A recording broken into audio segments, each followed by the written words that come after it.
இப்போ வந்து நம்ம சந்தியாராகம் டீமில் எல்லாருக்கிட்டையும் நான் வந்து ஒரு கொஸ்டின் கேட்டேன். ஆக்சுவலி எனக்கு வந்து நான் மார்னிங் டிரைவிங்கில் வரும்போது எனக்கு இது வந்து சடனாக தோணுச்சு. சரி ஓகே, இதை பற்றி நம்ம எல்லாருக்கிட்டையும் கேட்கலாமே அப்படின்னா, உடன்பிறப்பு அப்படின்னா நீங்கள் என்னென்ன நினைக்கிறீங்கன்னு நான் கேட்டிருந்தேன். எல்லாருமே அவங்களுடைய கருத்தை சொல்லியிருந்தாங்க. சுபலக்ஷ்மி, உடன்பிறப்பு அப்படின்னா என்ன சொல்லுங்கள்? உடன்பிறப்பு பற்றி சொல்லுங்கள். அப்படின்னா என்னன்னு இல்லை, உடன்பிறப்பு பற்றி சொல்லுங்கள். உடன்பிறப்பு பற்றி சொல்லுங்கன்னா கூட பிறந்தவங்க.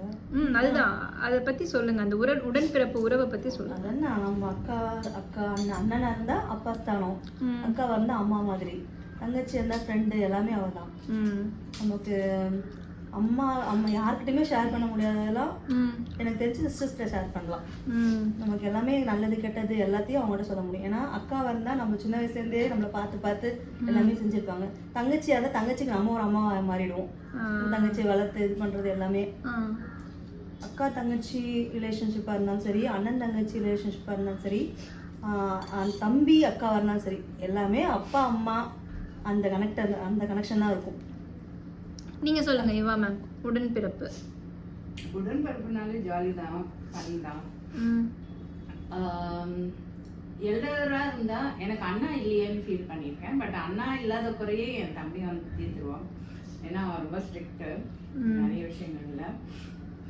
அதே மாதிரி சிஸ்டர் வந்து என்ன வந்து ஷேரிங் நல்லா இருக்கும். உன் ட்ரெஸ் நான் போட்டுக்கலாம், என் ட்ரெஸ் அவன் போட்டுக்கலாம்.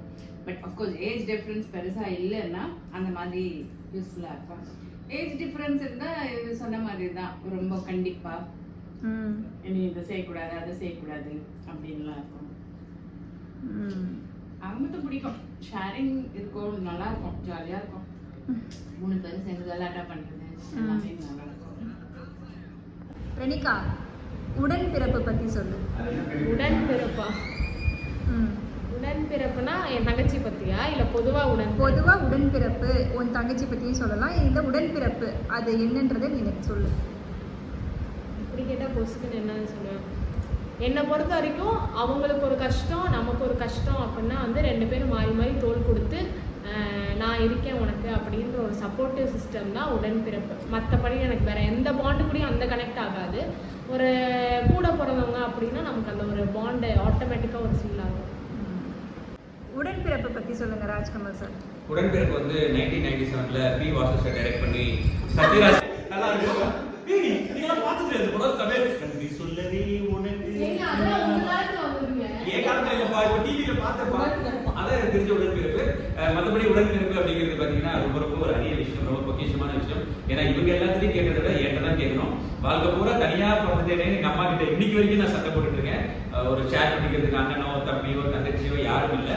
அதால் தான் என் கூட நடிக்கிற இவங்க வந்து அக்காவா நினைச்சு என்னோட வயசுல வந்து கொஞ்சம் பெரியவங்க தான். பட் இருந்தாலுமே பிரச்சனை இல்லைங்கிறதால ஒரு அக்காவா நினைச்சு ஏன் இவ்வளவு பாசமா இருக்கேன் அப்படின்னா எனக்கு உடன்பிறப்பு யாரும் இல்லை அப்படிங்கிறதால தான்.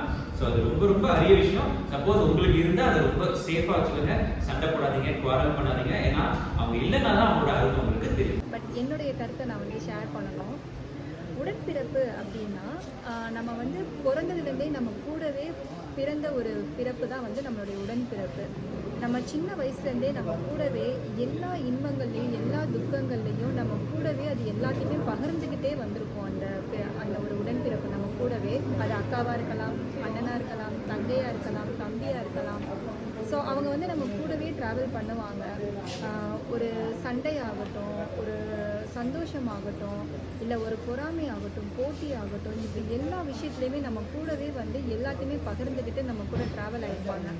ஆனால் ஒரு ஸ்டேஜுக்கு அப்புறம் திருமண வாழ்க்கை அப்படின்றதுக்கு அப்புறம் பார்த்தீங்க அப்படின்னா அவங்க 2 பேருக்குள்ளே இருக்கிற அந்த ஒரு பாண்டிங் வந்து கொஞ்சம் டிஸ்டன்ஸ் ஆகிடுதுன்னு எனக்கு தோணுது. அப்படி டிஸ்டன்ஸ் ஆகும்போது இருக்கிற உடன்பிறப்புகள் 2 உடன்பிறப்புகளுக்குள்ள ஒருத்தர் வந்து நல்லா இருப்பாங்க, ஒருத்தர் கஷ்டப்படுவாங்க, ஒருத்தர் வந்து சந்தோஷமாக இருப்பாங்க, ஒருத்தர் துக்கத்தில் இருப்பாங்க. அப்படி இருக்கும்போது இந்த சந்தோஷமோ துக்கமோ எதுவாக வேணாலும் இருந்துட்டு போட்டுங்க. நீங்கள் என்ன நிலைமையில் இருக்கீங்களோ உங்களுடைய உடன்பிறப்பை நீங்கள் கொஞ்சம் கேர் எடுத்துக்கோங்க. நீங்கள் சந்தோஷமாக இருந்தீங்கன்னா அந்த சந்தோஷத்தை அவங்க கூடயும் பகிர்ந்துக்கோங்க. நீங்கள் நல்லா இருக்கீங்கன்னா உங்களுடைய வசதி வாய்ப்புகள்லாம் அவங்க கூடயும் கொஞ்சம் பகிர்ந்துக்கோங்க. நீங்கள் கஷ்டப்படுறீங்கன்னா அந்த கஷ்ட துக்கங்களையும் அவங்க கூட கொஞ்சம் பகிர்ந்துக்கோங்க. அவங்களையும் நீங்கள் உங்கள் லெவலுக்கு ஈக்குவலாக நீங்கள் அவங்கள கொஞ்சம் உங்களால் முடிஞ்ச அளவுக்கு சப்போர்ட் பண்ணி கூட்டிகிட்டு வாங்க. அந்த ஒரு உறவை மட்டும் நீங்கள் என்றைக்குமே விட்டுறாதீங்க. ஏன்னா அந்த உடன்பிறப்பு வந்து நமக்கு பிறப்பிலேருந்தே நம்ம கூடவே இருக்கிற ஒரு விஷயம். அதை இறப்பு வரைக்கும் தயவு செய்து விட்டுறாதீங்க. தனியாக விட்டுறாதீங்க, தனியாக தவிக்க விட்டுறாதீங்க. கூடவே வந்து அதை அழகாக பத்திரமா பொக்கிஷமாக உங்கள் கூடவே ட்ராவல் பண்ணி எடுத்துகிட்டு வாங்க.